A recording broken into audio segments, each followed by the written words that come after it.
Welcome to the Sweet Science of Fighting podcast today. Andrew Hauser, welcome, Andrew. All right, thanks. It's good to be here. All right, thanks for coming on. It's been a little while since we chatted, but it'll be cool. Well, you've got a really extensive background. Let's just start there. Let's just start with some of what you've done in your past, and we can just go through some of the topics that I've got as well after that. Yeah, absolutely. So I was in Major League Baseball for almost right around 15 years. I'm an athletic trainer, strength coach. Wore a number of different hats. So I was a rehab director with the Dodgers. Before that, I was actually the performance and the medical director with the Atlanta Braves, which that was like at least 5 jobs in one. I was going to say, so you basically headed up 2 departments? Yeah. Wow. Honestly, that was the most enjoyable role I think I had, because there were just I learned a lot, made a lot of mistakes, but there were like so many layers to all of it, and a lot of stuff. Like now that I've been out of baseball since after the 21 season, and so I started traveling and seeing athletes at that point, and then kind of set up shop in Phoenix, Arizona, in like the spring of 22. And then it built kind of like the travel side of things. Educational stuff is like now starting to grow. And then more the brick and mortar, like training and rehab space in Phoenix, which I mean, we see athletes of every sport. So like when I first got out, I was seeing mostly NFL. Interestingly, like why the switch from baseball to football. And honestly, when I got out, I was trying to figure out like, because I looked at going back and doing like my PhD. I was like, maybe I'd want to teach, and just work with some people on the side. Um, I was kind of burnt out on baseball at the time. So it was definitely one of those moments of like, okay, what next? Like role wise, I had gotten to like the role in Atlanta is like what I really want to do at that point in my career.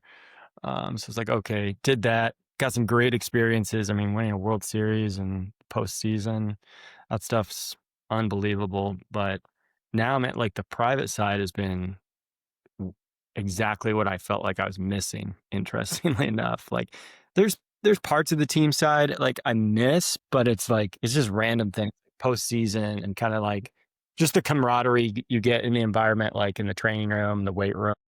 We all working to the same thing and kind of going through the season together. Yeah. But the private side is like, man, like now you can like really run an A model, which the team side, there are just so many variables that don't allow that to take place. Time, contractual situations, just bodies, like how many people there are and what your responsibilities are. There's just a lot that goes into that. And I do always think there's a piece on the team side. It's different in different sports. There's different levels of it. But like when you're paid by the club, the player knows that. So that is always in the back of their head. Like they can trust you, but like there's a different level of trust that occurs when you go on the private side. And like, hey, now I'm working specifically for you, not like what's for the organization. And so I think you're able to do a lot more. And that's kind of towards the end of my time in baseball. That's what I was missing. Like, I feel like we're running at best a C plan most of the time. Like, there's just like, we're leaving a lot on the table that, again, for a number of reasons, whatever they may be, it's just not happening. So the private side now is like, okay, now we can get like really deep in the weeds on like blood work, on their physiology, uh, how we're going to really guide everything. And it's, to me, physiology was that was a big turning point for me of like really pulling everything together from the weight room, the training room, their blood work, their psychology. Like to me, physiology is really like at the center of all of that. And that was an aha moment for me. And then like as I got later into the team stuff, into the private fields, like, oh, okay, like now I can make like really good decisions that are objective. They're changing every day, but like the body changes every day. So like, hey, if I have a clear intent, there are a lot of different ways I can get that accomplished. Now that I know, like, hey, the technology is good enough where I can see that almost in real time. That was the Moxie, but it started tying in more of like the breath piece. Tying in a lot of what I'd been educated on, different systems I've been educated on, and different training ideas and modalities. Like I- so many roads lead to Rome. So like, hey, you really want to do hypertrophy stuff? Great. We can fit that in like to our intent, even if like maybe that's not the road I would go with you. Like, there's kind of a give and take for everything we do when it comes to physiology. But like, I can drive an adaptation as long as I have an intent. This is a perfect place to start this podcast. We've been on a physiology kick over the past, I don't know, months, years on this podcast too, and I actually titled this "Oxygen Delivery versus Utilization." But and obviously you mentioned the Moxie already, so let's just start with bare bones and just see how are you using the Moxie? And just for the listeners, maybe just quickly explain it. But how are you using the Moxie? And then I know it's very general, but kind of how from that data, how are you then looking to influence a training program? I guess from that data, I know it's a very, very general question, but I guess once you come back to me, I can get some follow-ups to that. Yeah. Yeah. So a couple different ways. If somebody, we're just going to go, I'm going to answer this from a healthy athlete perspective. They come in. So I work with a lot of, I work with a lot of throwing athletes, but a lot of the team sport athletes in general, our body's also getting used in whatever we're doing. So like linemen, offensive linemen, same thing.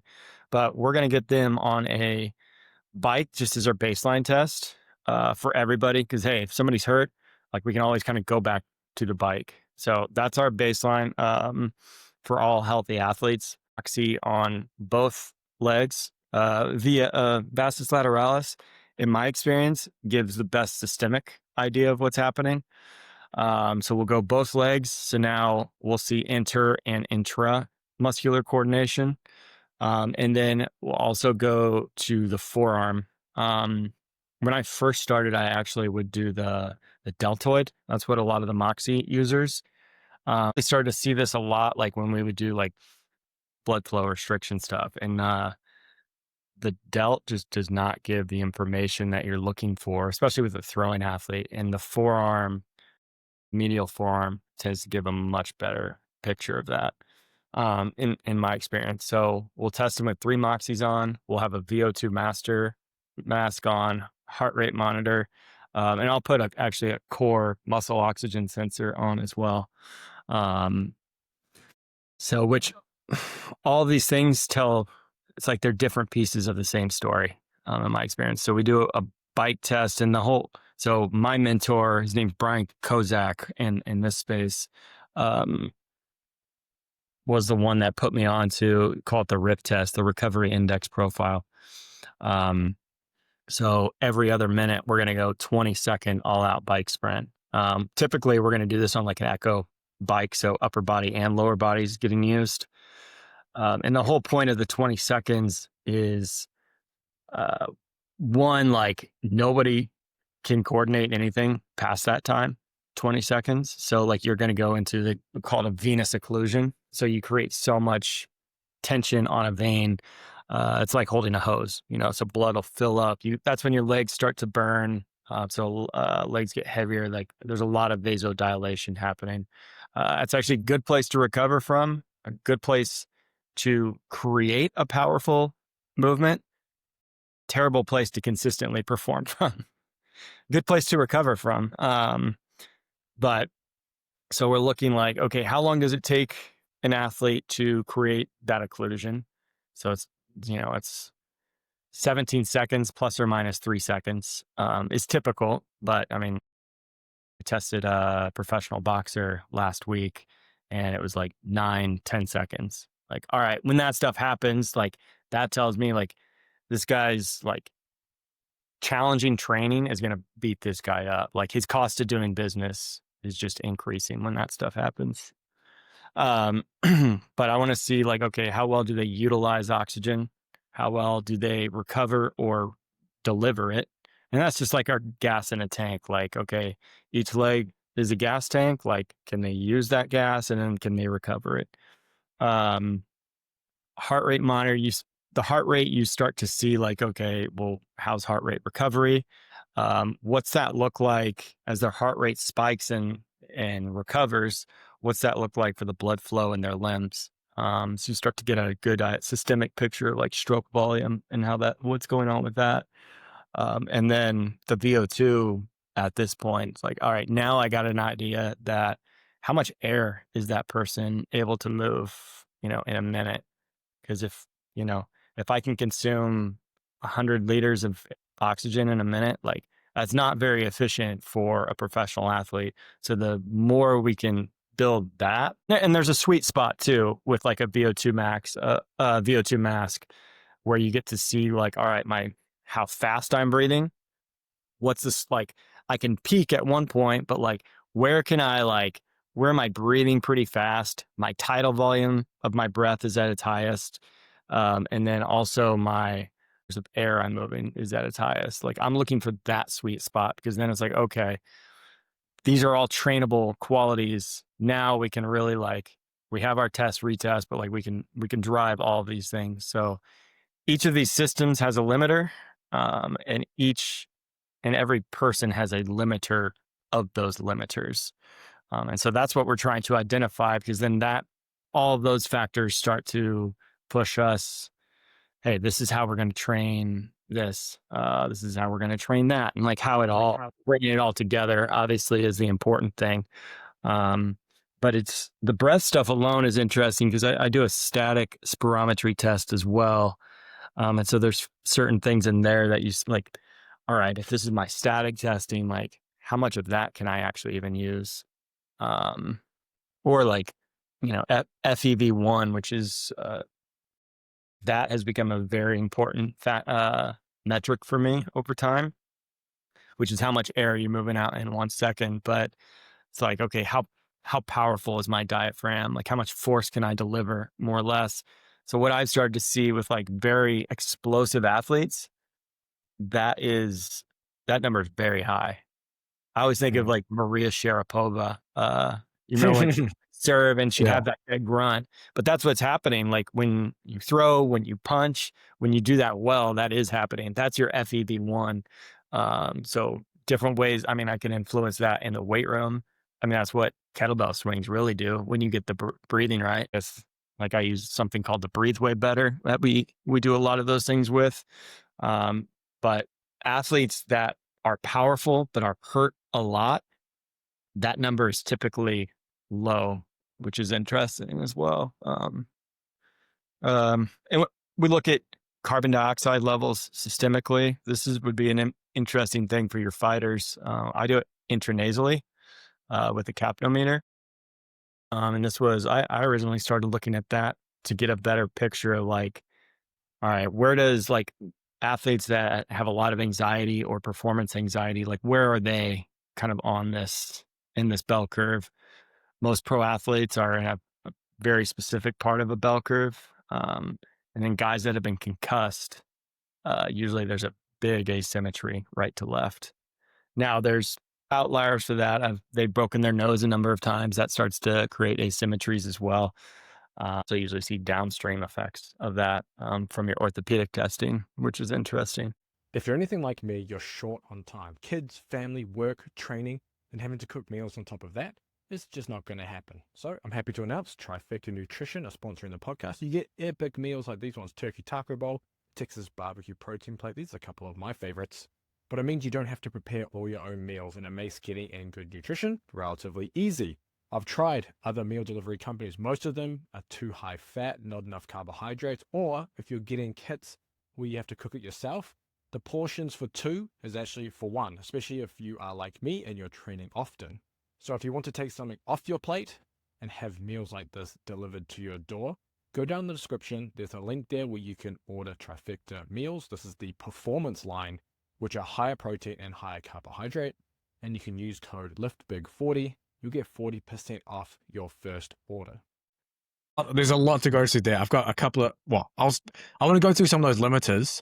Yep. But first, you talked about this venous occlusion and about your pro boxer that had a very quick venous occlusion, and basically potentially means he can't go through harder training without the cost of having a lot of fatigue. So do you want to maybe just go through that a bit?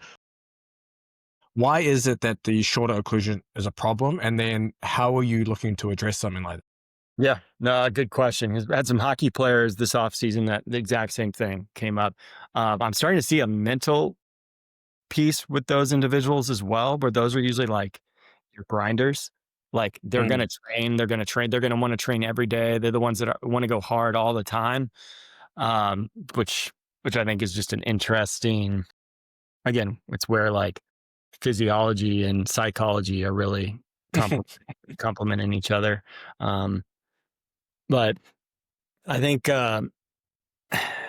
when you start to have like those fast occlusions, so creatine phosphate gets used up way faster. So that's again, like if you're not recovering that, and the Moxie, like there's good research behind that. I don't remember if Andre Feldman did it, but you might even be able to find it probably could find it on the Moxie website. There is good research behind like creatine phosphate following like the SMO2 or the oxygen on the curve.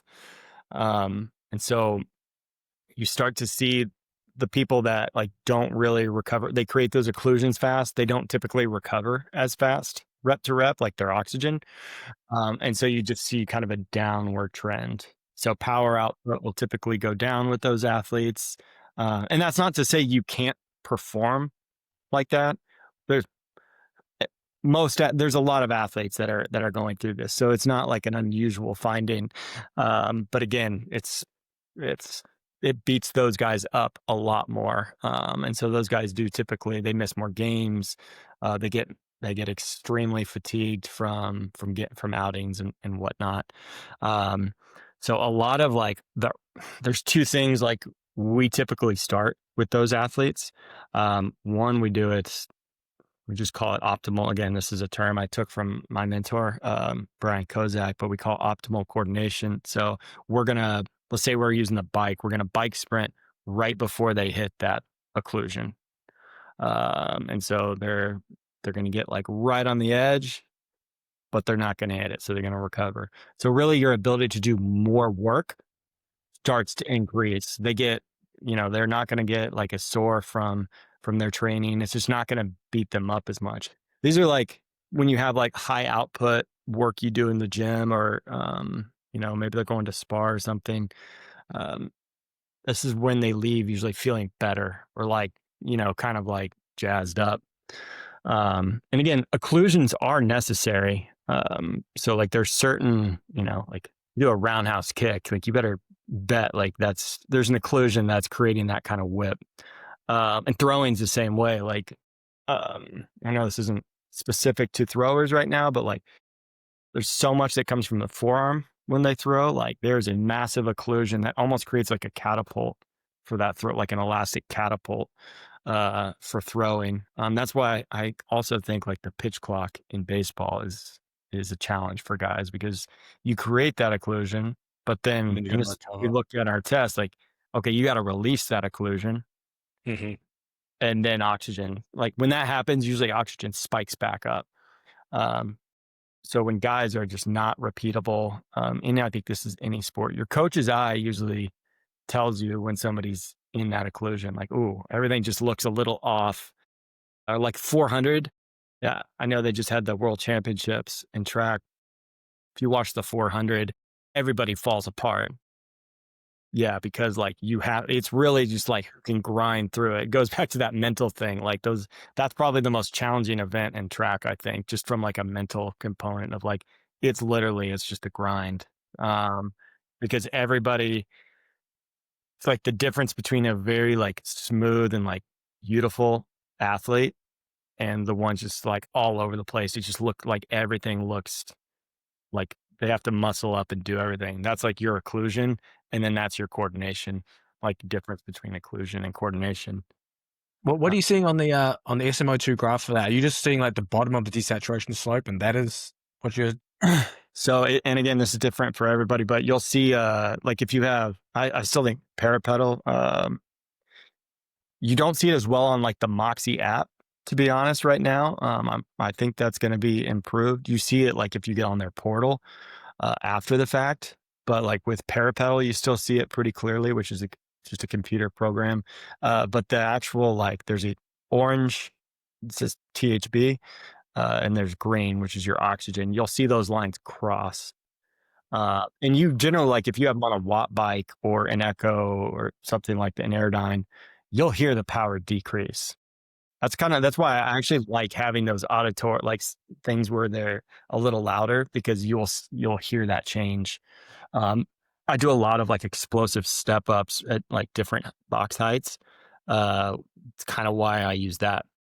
One of the reasons I use that as well, because then you hear it when it's right or when it's wrong. But regardless, yeah, you'll see those lines cross, and that's when things slow down. Again, their legs start burning. Everything just becomes more challenging, like hard.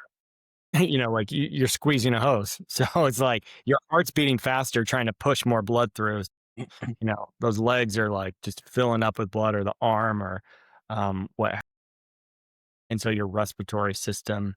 That's the other thing. I said, like, we do that optimal coordination training, and you can do that with any implement. Like I use bike sprints as an example. Like we could do that squatting, we could do that sprints, we could do that whatever.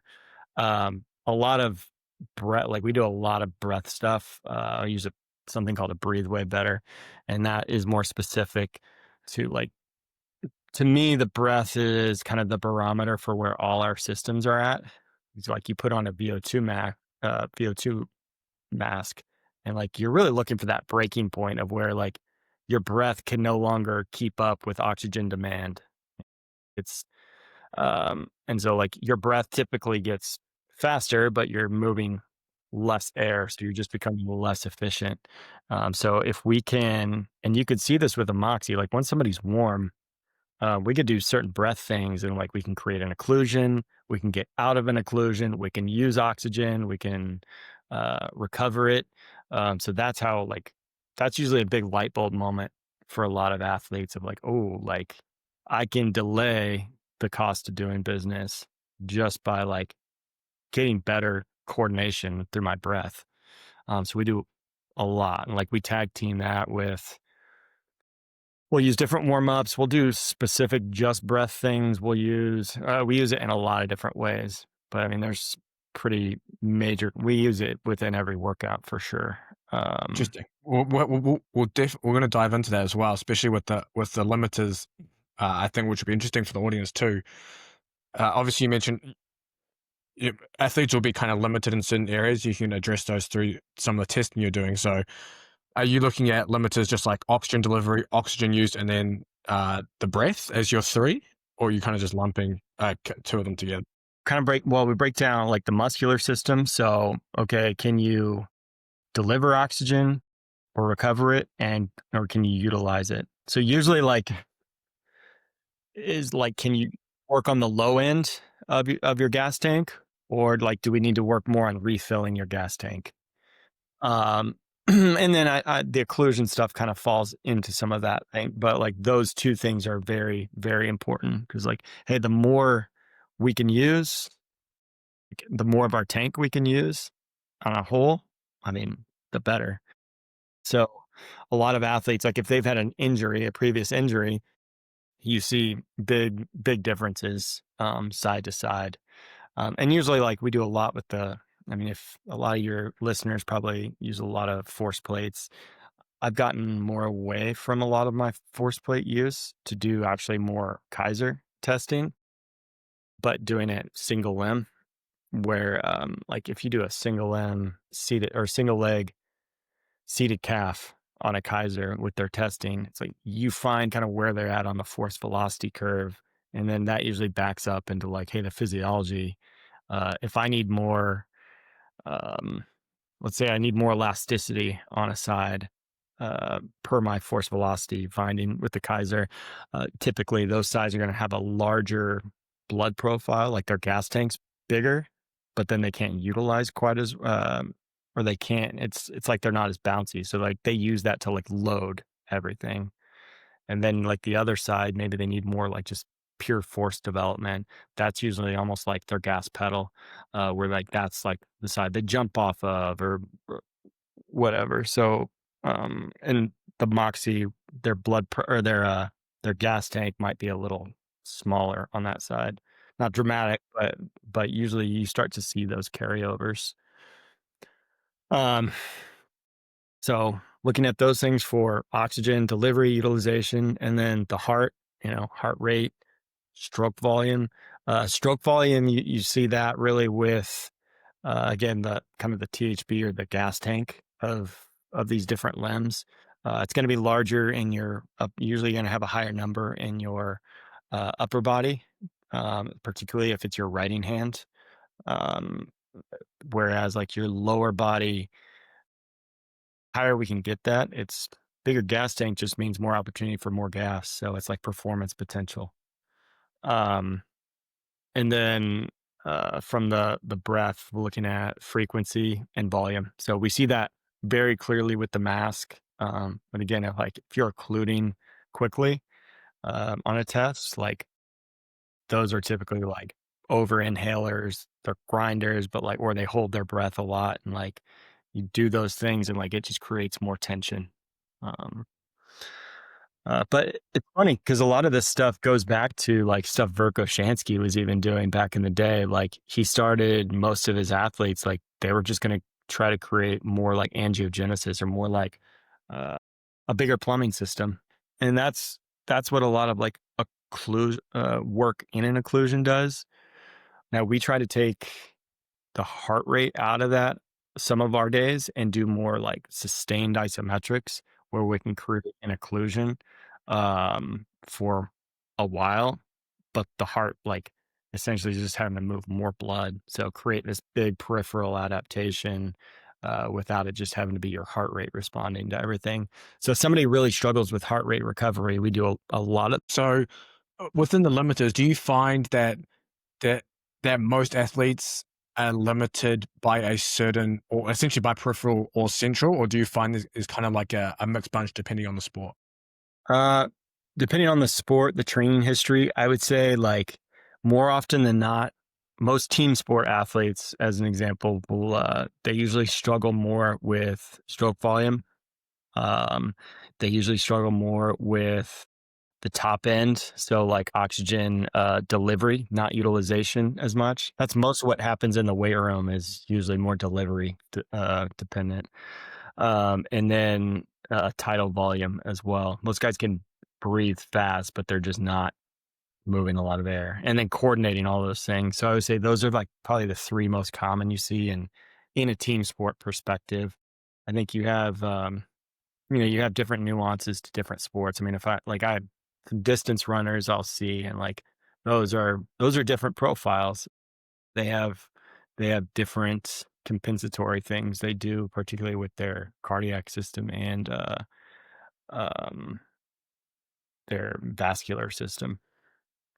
But most team sport athletes fall within that. And the nice thing about Moxie is like we use it within our training every day. So if I know, like it kind of tells me where a guy needs to be for his warm up or like what, like, is this the right training modality for him today?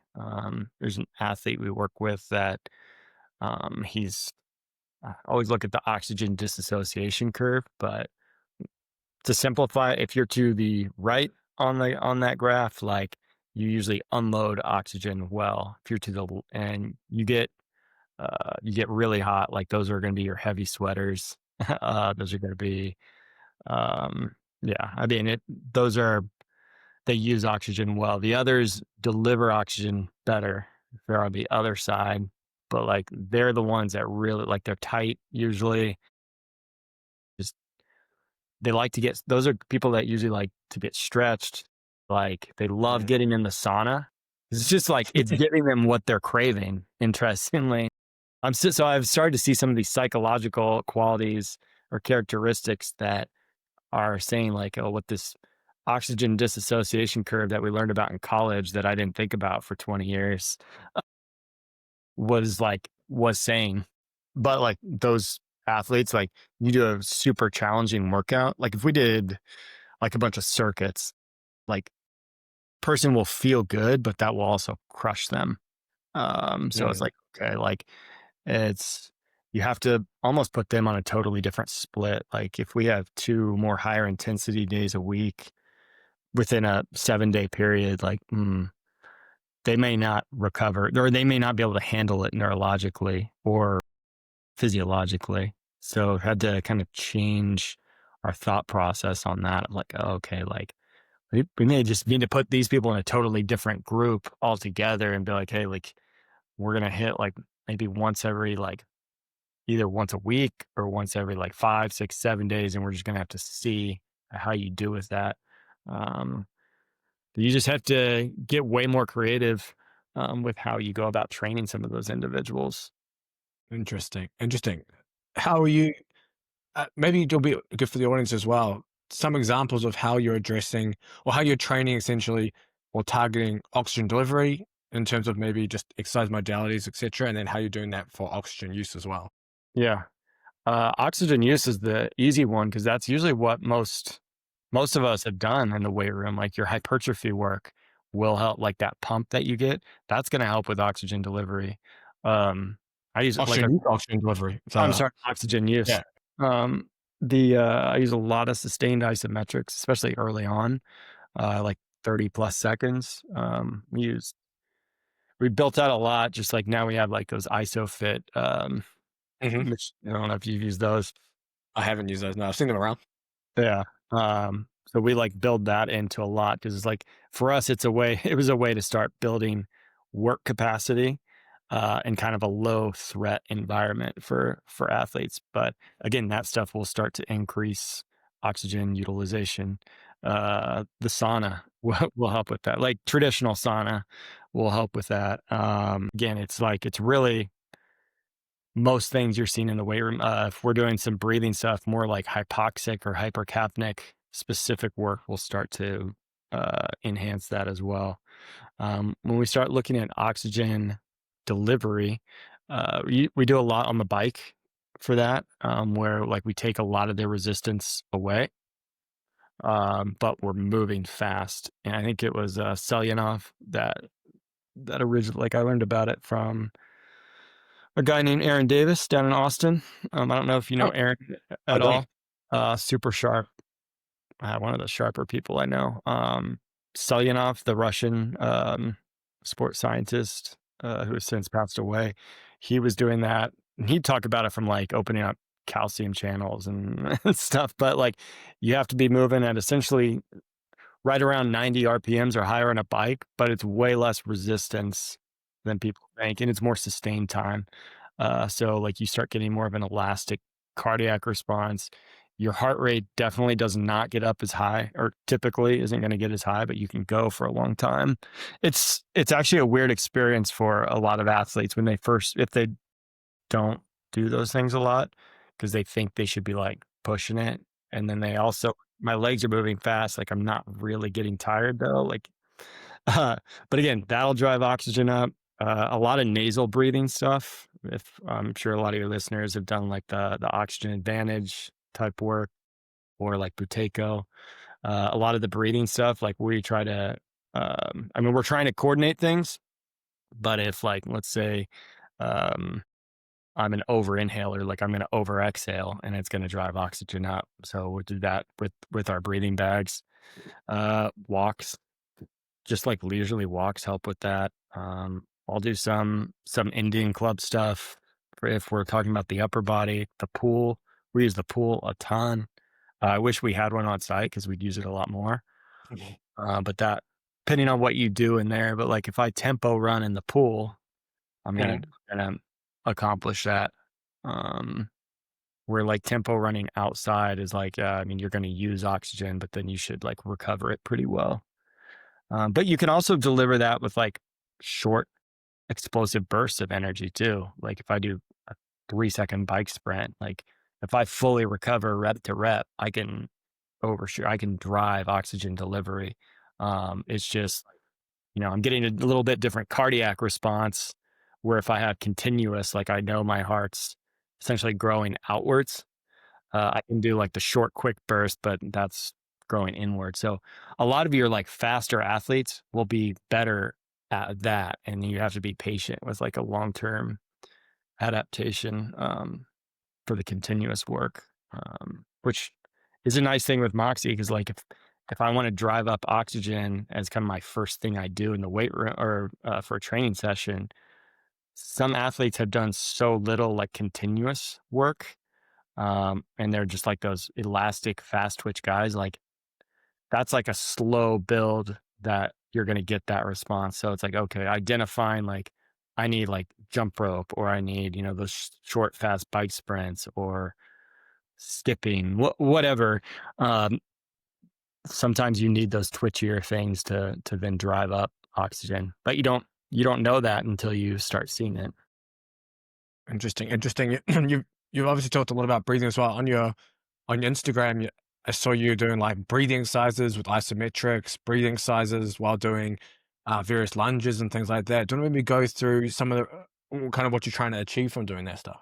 Yeah. Yeah. So, um, taking like positional specific stuff out of it, for me, it's like I want to restore coordination, which we've talked a lot about, but breathing coordination, I want to restore that with like essentially their diaphragm, their pelvic and thoracic diaphragm in a good spot. So it's on top of each other. So that goes back into like some DNS or dynamic neuromuscular stabilization things. So like that's actually where we start a lot of people like in a position to do that, whether it's prone or like we'll do back up against the wall. But then we're looking at like, okay, like how do we open like the right chest wall or left chest wall? Like we get them into more specific positions to then drive a bigger adaptation. If I can create an orthopedic change just from breath, like then I want to take full advantage of that. But we want to drive a lot of these things from an endurance perspective. I mean, most of the diaphragm is pretty much all slow twitch fiber. So it's time under tension. And then kind of incidental finding for me, at least, is like started to see even with our endurance breath, like that starts to restore some elasticity within their system, which is guy has surgery or has an injury. That's usually what they're looking for and lacking. It's like that, and then rhythm and tempo are the big things I think that people lose after a procedure. Um, So we'll do endurance breathing and then we'll do strength breathing or tidal volume breathing. So how much air can we move in one breath? We do that in a number of different ways. Again, position specific.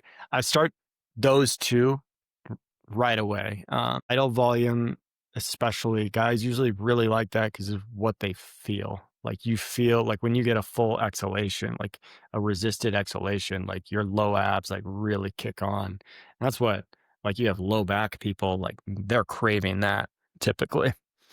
Um, at some point we'll get to more like speed breathing. And so that will really start to increase some of that FEV1 we talked about. It'll ramp up their nervous system. So like game days or higher intensity days, I try to use that. Like if they're in season, um, that is the most tiring and fatiguing. But those are like the three big qualities. And like the speed breathing is fascinating because I'm like you're starting to have to relax the diaphragm faster. So it goes back to like if I'm getting that systemic relaxation fast, then I'm going to get that other play. I'm going to have downstream effects of that. So it goes back to what we talked about with occlusions. I think that's pro sport in every pro sport at the top level. Who can relax the fastest, contract and relax the fastest? Like they're the most explosive and best athletes. Like you watch Mayweather, Mhm. like 100%. like that is it. Like it's a fast relaxation. Um, and then we'll start to build it out into again a lot of different positions. A lot of like you brought up something I put on Instagram, like the isometric. So that's one specific like I think restoring the reflexive ability of the like of the diaphragm, but like coordinating that with, like my low abs and my hip on that side. You start doing that and you get, again, huge downstream effects.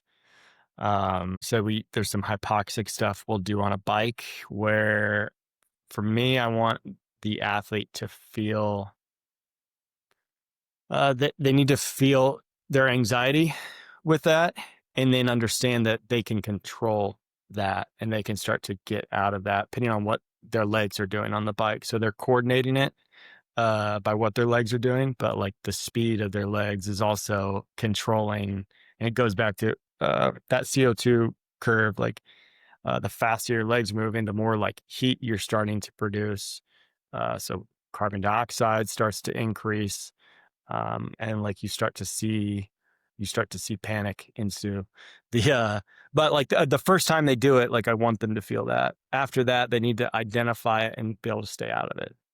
And like that's how we. What's that? So are you making them breathe fast to get to that state? Is that what's happening there? And then timing that with fast legs? We're actually, they're just breathing normal, but they've got the bag. They've got their nose plugged. Okay. Okay. They've got an SPO2 or a pulse ox on as well in that. We'll do that a lot of time as a prep for our isometric work, because you're just increasing oxygen utilization a lot. You're getting a ton of vasodilation systemically. So like we'll do that for 8 minutes to start. I don't know what reflex occurs at 8 minutes, but whatever is coming like out of like my mouth from a chemical perspective at that point, it's happening everywhere. So when I drop below like 95% using a pulse ox, that like you'll see that on a Moxie. I could have a Moxie on my leg and they'll go into that occlusion actually then, but I'm just doing it all for my breath. So again, now I'm increasing like peripheral angiogenesis. And I'm starting to move. Again, like it's it's funny to watch people that have never done it before, but we can simulate altitude with that. Research is pretty good when you can. It's like 90 to 94%. You can usually, it's like 12,500 feet or so that you can kind of stimulate for, for bouts. But like we go from that to an isometric. It's like the isometric is way easier. And then if it go back to the bike after all of that, like they can get way lower. Not that that's our intent, but like they can get way lower before that that anxiety feeling starts to kick in. Usually your grinders can get lower than that 90 to 94%, but just for safety reasons. Yeah. Like, and guys like if they start, a lot of guys when they first do it, they just want to go out too hard, and it's like, hey, like stop your legs, like just try to breathe back on the bag. We'll shorten the bag up so they can we may even take the nose plug out, because they typically just get too low, and like uh that's that's a whole other conversation. But when we can stimulate those things and not get panicky, like the research is pretty good here too. Like, hey, we're increasing cerebral blood flow. So I always look at that like carbon dioxide. It's like two sides of the same coin. Like true, like hypoxia. You're going to get that sympathetic response. They get a little more panicky. They're not thinking as clearly, in a fight. So when most guys get punched in the mouth. In team sport, it's like the guys that do not perform well under like pressure or in like intense situations, they can be great performers, but they're just terrible like in the postseason. Whereas like I think hypercapnia, like you get a big increase in cerebral blood flow, but like even though they're creating this occlusion, carbon dioxide levels are rising, they're still able to like stay calm. And like that's what, like, you want to lower a resting heart rate. Like if somebody gets good at that, eh, that's what free divers are doing really. They're able to get like very hypercapnic. They can sustain these huge levels of CO2 and think like very calmly, and you get like that's that's a trainable quality. Of course, we're all kind of wired one way or the other, but that is a trainable quality. What's your take on the, I guess, like commercial breath trainers then? Does that fit anywhere within, I guess, your philosophy around this? Yeah. So most like I personally like that's why like I always like something with a bag. So like before it was the Spyro Tiger. Spyro Tiger was great because like it would tell you if you were over inhaling, over exhaling. Now I use a Breathe Way Better. And they've got a great like app that is easy for me to like work with athletes on, and it's harder to break than the Spyro Tiger ever was. But like I like the bag because now we can control like what can you even control with the bag? Like just because I have this 5 or 6 liter bag, like odds are you can't breathe in or out like that full bag. It's like we'll shorten it up, we'll do different things. But like I like the bag because now you're getting some resistance. It's like a reference for like your lungs and your diaphragm, and I think our body needs that. Just neurologically needs that, and that's why I think the bag, for me at least, typically tends to be the best. And again, like I can make it as hard or as easy as I want, depending on where I'm at on the bag. I won't use hand gestures for that. That'll look odd, but So, how are you then assessing, maybe if we just go, I think most people be familiar with kind of like diaphragm and diaphragmatic breathing and strength and stuff like that. How are you assessing changes to, I guess, diaphragm strength? I'm assuming something to it with some kind of, maybe even tidal volumes. I guess how are you seeing changes then? How are you seeing or looking at like transfer to the actual sporting movements or performance? yeah, good question. So a couple things. Spirometer is obviously the easiest way to continue to assess that.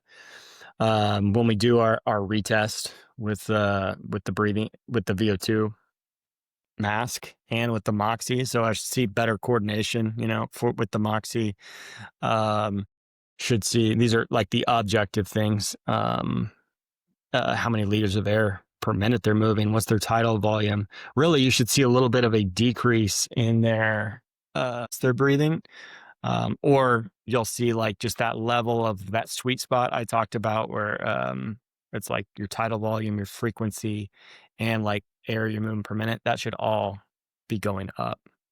The recovery, the oxygen recovery should be better with the Moxie. No matter where you have the Moxie, that should be improved. Um, so like those are all the objective things. I always tell athletes when they first start, like, hey, like give it a couple weeks. You got to get like just good at the skill because it's a skill. And typically without without fail, like they all come back to like, hey, like I felt uh like I'm just not like breathing as hard, or as I feel like I'm able to do more like reps on the ice or on the field or whatever. I had a soccer player last week that was like, yeah, I mean, I felt like I was deconditioned going into what I was doing on the field, but like they're telling me like I'm running faster than I was right now, and but he's like I'm not feeling as tired.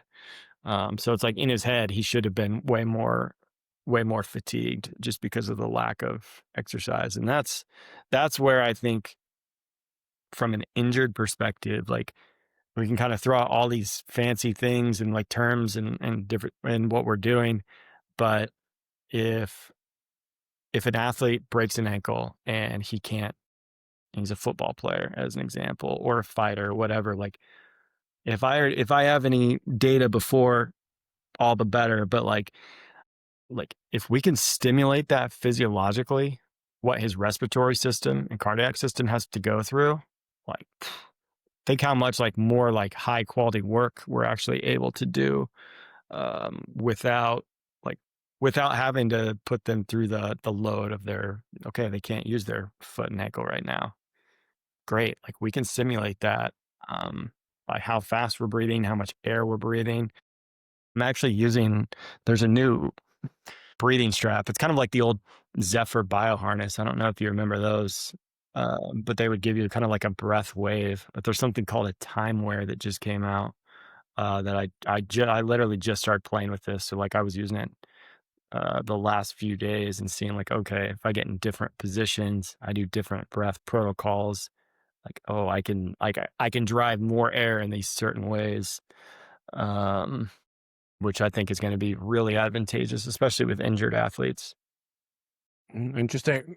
I guess another one that would be interesting for, I think, for most listeners as well is kind of like this nose versus mouth breathing. hmm Do you, is there is this are you specifically instructing either or during maybe certain tasks? couple things, and again, I try to. I know I'm kind of using a lot of big terms, but I try to then keep things more simple for the athletes. Like, hey, like your nose breathing, you're pretty much that's like your parasympathetic. Your mouth breathing, like now we're getting sympathetic. So, and that's another thing. Like when we're using a breathing bag, that's almost all through our mouth. So, like we're trying to coordinate a sympathetic response. Yeah, that's what kind of brought my question on was the was that bag with the nose shut. Yeah, yeah, for sure. But like I do love like a lot of the Buteyko stuff is like pretty. It's all nasal driven. A lot of Patrick McCown's work. But like you get a 2 in, 2 out hold for time, like you can build up massive amounts of carbon dioxide in my experience. So you're going to build more nitric oxide. Um, and like you want to see that's where like, oh, okay. Uh, a graph of this of a guy he was a post surgical case. And so he just could, it was a couple days after the surgery. It was an arm surgery. He's got a Moxie on his leg and he's just like sitting down. I was like, hey man, like, again, I want you to do it just all through your nose. 2 seconds in, just comfortable breath. 2 seconds out. When you get your air out, hold. We'll start at 10 seconds. If you can go longer, great, but don't worry about it. Start at 10 seconds. And then you just have to repeat that for at least 15 minutes. And this guy went like 35 minutes, which actually was good for me to see because it seemed like 30 minutes is about the sweet spot if you can do it, but 15 plays. But like oxygen delivery and utilization both like increased dramatically as he was doing it, which makes a lot of sense when you start talking about like carbon dioxide and nitric oxide. Like injuries, injuries use those substances to help heal themselves. Like your body's using those to heal. So, and that's something I was seeing on the team side. A guy gets hurt, you see oxygen actually goes way up in that hemoglobin, Mm. that B, Like or almost overcompensates, right? yeah, it all drops, like because your body's using those things up. So it's almost like there's a local hyperventilation occur. There's a systemic and a local hyperventilation that's occurring, where like, hey, the oxygen's there, but you don't have anything that can use it. Um, which I also think goes back to like, all right, well, you strain a hamstring, like, why is everybody just talking about the muscle? Why is no one talking about like how's it getting fed? That's our vascular system.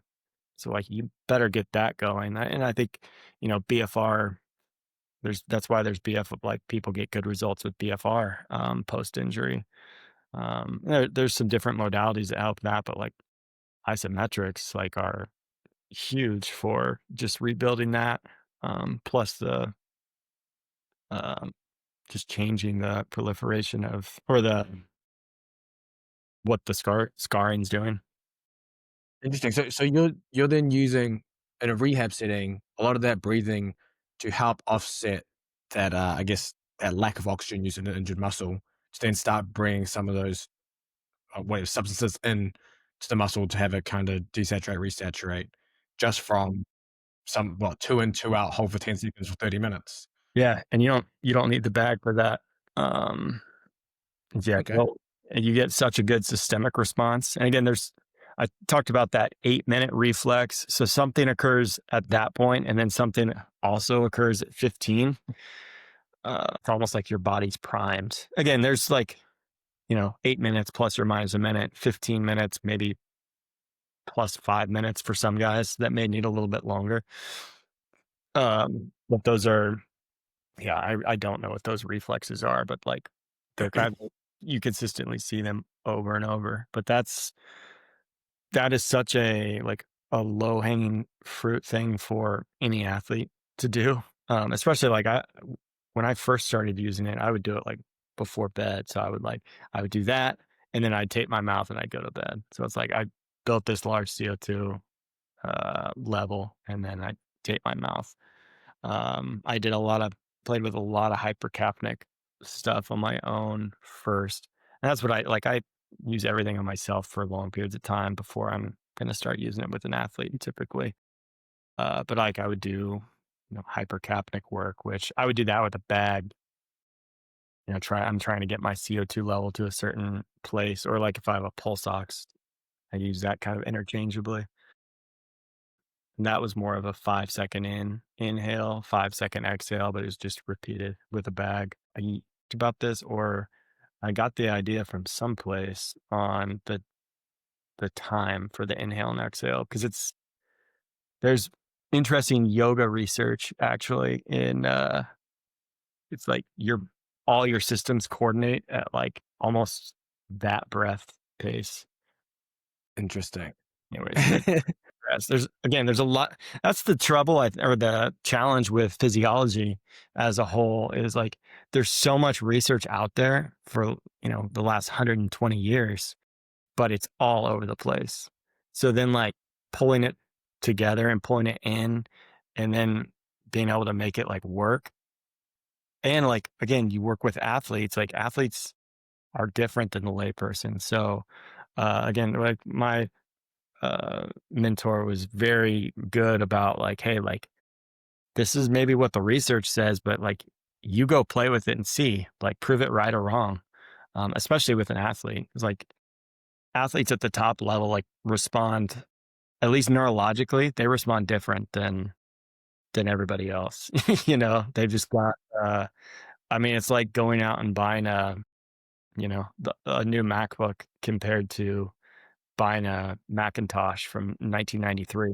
I don't need a floppy disk anymore. Yeah. Most your listeners probably don't even know what a floppy disk is now, right? Yeah. No, I think what a few there should know. I've got a few questions in the chat actually in the live chat from Dr. Andrew Usher. I think around some of the Moxie stuff. So asking what you mean by coordination with the Moxie. I think this Mm. is about the first part of the conversation we had.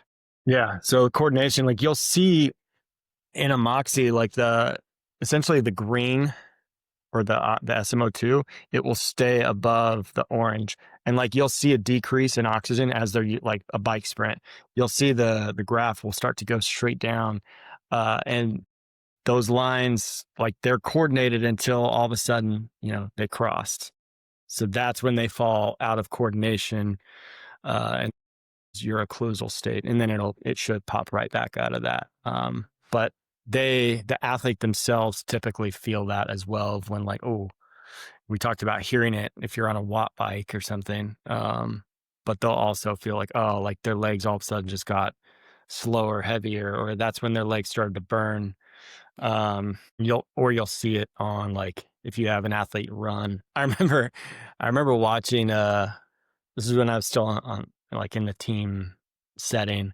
And I remember watching this guy run. He was running from like the right field line to center field. And like he was a good athlete and it looked super smooth. And then he hits like left center or right center field. And it's like all of a sudden, like his arms, like all of a sudden just started like flailing. It was like, that is like the perfect example of like they coordinated, lines crossed, not coordinated. And 400's perfect for that too. I think that's the Perfect. best sporting example of it, to be honest. I think everyone remembers how 400 feels from the the school days where you had to run 400s and 800s at school. Well, follow-up questions on. I think we answered this one around the 9-second occlusion for the boxer. Is that referring to the time to desaturation, or what you're seeing on the slope, and that's the crossover, right? That you were Yeah, mentioning just that's there. that's the crossover. And And then then you will hear, that's why I like things with good auditory feedback. Like you'll hear their power will go down if you're watching it, but you'll hear the decrease in output on you know, a lot of your guys use probably Airdynes and Echo bikes, so they'll hear it go. and then uh, just to finish this up, because I know it's already been an hour for you, but um, Are you able to explain how the nasal breathing affects diffusion across the capillary to the muscle? Okay, so what's your question specific about So, that? are you able to explain how nasal breathing affects the diffusion of oxygen across the capillary to the muscle? Yeah. That's what I've got there. And I think this would be my opinion. Like, I think you're getting such a major desaturation, or not vaso-occlusion, vasodilation. I'm using too many words. I think you're getting such a big like vasodilation, and you're getting more hemoglobin move now instead of just like myoglobin locally in the area. So I think now it's almost like you've activated like myoglobin to really like, spread out. And so I think it's at that point it becomes an opportunity for like you're shifting them to the right a little bit, but you're also like when you do that, like just because of the nasal effect, you're driving more oxygen along with it. And again, that's just something I've seen consistently happen now. So the vasodilations are for sure. As far as like opening up capillary, like your capillary network, oxygen's.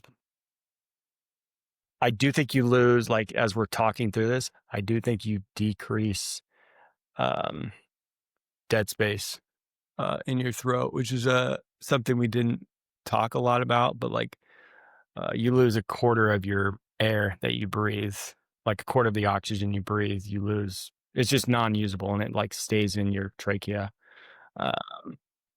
So from a nasal perspective, and like this is a slower breath rate, like when you're doing that, like you should really be losing less of that to dead space.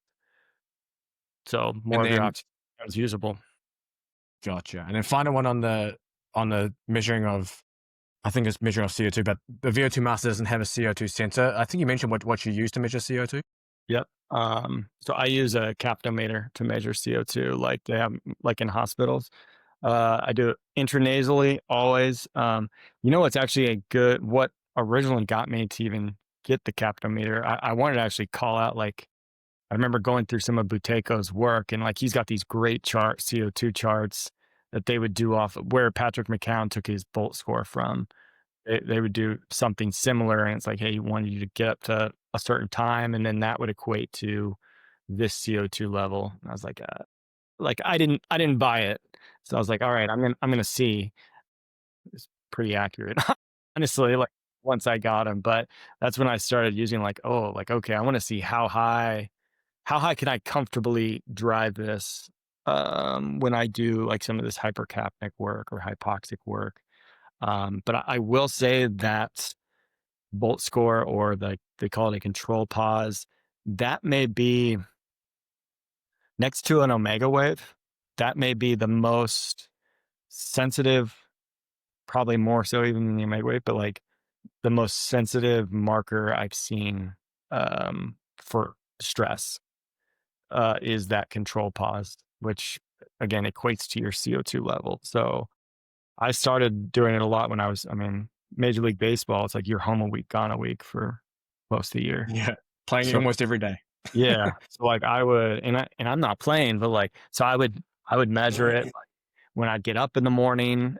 I do that every morning, and then early on I would compare that with a capnometer and see. But that was very eye-opening. Like that will respond to like what you eat a lot, and it's just like all these stressors that we're not necessarily thinking about.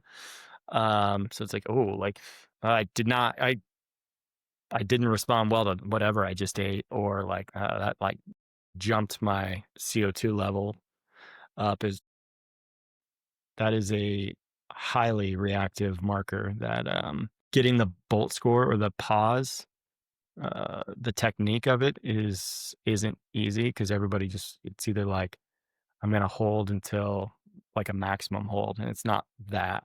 So that is a challenge, but once you get it, it's awesome. I do love the omega wave still, particularly the DC potential. Yeah, perfect. I think that's a great way to end the podcast, Andrew. Where can people find and follow you? Keep up with what you're doing. Yeah. So I mean, I run a facility in Scottsdale called Continuum High Performance, which One, you can just email me if you have questions. I love to talk through this stuff. That's Andrew@continuumhp.com. I couldn't tell you my handle on Instagram, I but will put that in the description. yeah, so like you can definitely reach out through there. I'm getting a little better about starting to put stuff out.